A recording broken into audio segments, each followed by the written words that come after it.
If you've ever taken a cruise, you've probably noticed something. The captain always seems larger than life. He's the guy shaking hands as people board the ship. He's smiling for photographs, giving little speeches over the intercom. He's the one person everyone assumes they can trust because, well, he's the captain. If anyone's going to get you safely across the ocean, it's him. Captain William Rogers was exactly that kind of man. Tall, well-spoken, always smiling, with the kind of smile that made people feel like they'd known him for years. He commanded a cruise ship called the Sentinel, a vessel that spent most of the year crossing the Atlantic. During the warmer months, she carried passengers from the eastern United States to ports throughout Europe. When the seasons changed, she repositioned to warmer waters, sailing through the Caribbean before eventually making the long journey across the Atlantic once again. This meant the Sentinel spent days at a time in the open ocean. No land, no cargo ships. Just thousands of miles of water in every direction. Depending on the voyage, the ship would even pass through the stretch of ocean bounded by Miami, Bermuda, and Puerto Rico. A region better known as the Bermuda Triangle. Most passengers loved telling people they'd sailed through it. Captain Rogers always found that amusing, because the Bermuda Triangle was not what kept him awake at night. Throughout the year, thousands of people sailed aboard the Sentinel. Families, retired couples, newlyweds, solo travelers. It was that last group Captain Rogers always seemed to notice. When Samantha Ryan bought a ticket, she never anticipated she would become a central figure in the cruise. Unlike everyone else on board, Samantha wasn't there for the vacation. She was a journalist. Officially, she was headed for Spain. Unofficially, she was there because one of those accidental disappearances aboard the Sentinel had been her best friend. Her name was Anastasia Smith. Now, to be fair, people disappearing on cruise ships isn't unheard of. Every so often, someone goes overboard. Sometimes it's an accident. Sometimes it's intentional. According to the official report, Anastasia had simply gone overboard sometime during the night. Samantha didn't believe that for a second. so she did what journalists do best. She started asking questions. At first, she figured the crew would be eager to help. Turns out, they weren't eager at all. Every crew member she spoke to gave her the same polite smile, the same carefully rehearsed answers, and the same apology.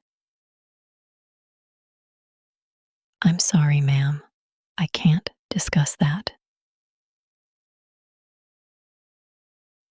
Still, she kept asking. A few days into the voyage, she wandered into one of the ship's bars just before sunset. It wasn't particularly busy. A few passengers were scattered around enjoying drinks, while soft music played in the background. One of the bartenders, a middle-aged man named Jacques, noticed her sitting alone. "You look disappointed," he said, as he set a glass of water in front of her. "I was hoping I'd get a few answers." Jacques gave a nervous little laugh. "On this ship?" he asked. Samantha smiled. For a moment, Jacques didn't say anything. He glanced over each shoulder, making sure no one was paying attention. Then he leaned in. "I probably shouldn't tell you this." Samantha immediately opened her notebook. Jacques continued. "But almost every person who's disappeared." He lowered his voice even further. "Was last seen somewhere near the west deck." Samantha looked up. "The west deck?" Jacques nodded. "I don't know what it is about that side of the ship. Maybe nothing. But every time someone goes missing." He stopped talking because another crew member had just walked into the bar. Jacques' expression changed instantly. He straightened up, grabbed a tray of empty glasses, and forced another smile. "Excuse me, ma'am." And just like that, the conversation was over. Samantha watched him disappear through the kitchen doors. She didn't need him to say another word. The fear on his face had already said enough. On her way back to her cabin, Samantha nearly walked straight into Captain Rogers. "Well, hello," he said with that familiar warm smile. "I hope you're enjoying your voyage so far." "I am," Samantha replied. And that wasn't entirely a lie. The ship was beautiful. The food was excellent. It just happened to have one very disturbing mystery. As Captain Rogers continued down the hallway, Samantha stopped him. "Captain?" He turned. "Yes?" "I was hoping I could ask you something." "Of course." "It's about the passengers who've disappeared." for the first time since she'd met him. His smile faded. I was especially hoping to ask about Anastasia Smith. Captain Rogers stood silently for a moment. When he finally spoke, his voice was just as calm as before. I'm very sorry, but I'm afraid I can't discuss any of our former passengers. I'm not asking for confidential information. She took another step toward him. I just want to understand what happened. Captain Rogers folded his hands behind his back. The official reports contain everything I can legally discuss. Okay, so all these people just... She hesitated, fell overboard. That is what is presumed. At night? Samantha asked. He nodded once. Most disappearances are discovered the following morning. Their last confirmed sightings usually occur sometime after dinner. Samantha held his gaze. So no one actually sees them fall? Captain Rogers didn't answer immediately. Instead, he smiled again. With that same reassuring smile everyone aboard the ship seemed to trust. I'm afraid I have responsibilities waiting for me. He gave a polite nod. I hope you enjoy the rest of your evening. And with that, he walked away. Samantha watched him climb the staircase toward the bridge. Something about that conversation bothered her. Not what he'd said, but what he hadn't. That night, Samantha skipped the disco dancing. She could hear the music echoing through the hallways from inside her cabin, while she sat on the edge of her bed, laptop open, rereading every article she could find about the disappearances aboard the Sentinel. Every report sounded almost identical. Passenger missing, presumed overboard. Search unsuccessful. Case closed. When the music finally stopped, Samantha glanced at the clock.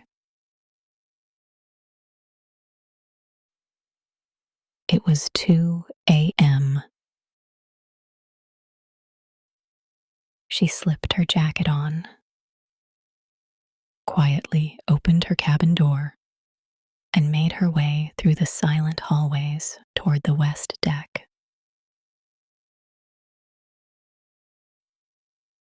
She expected security, bright floodlights,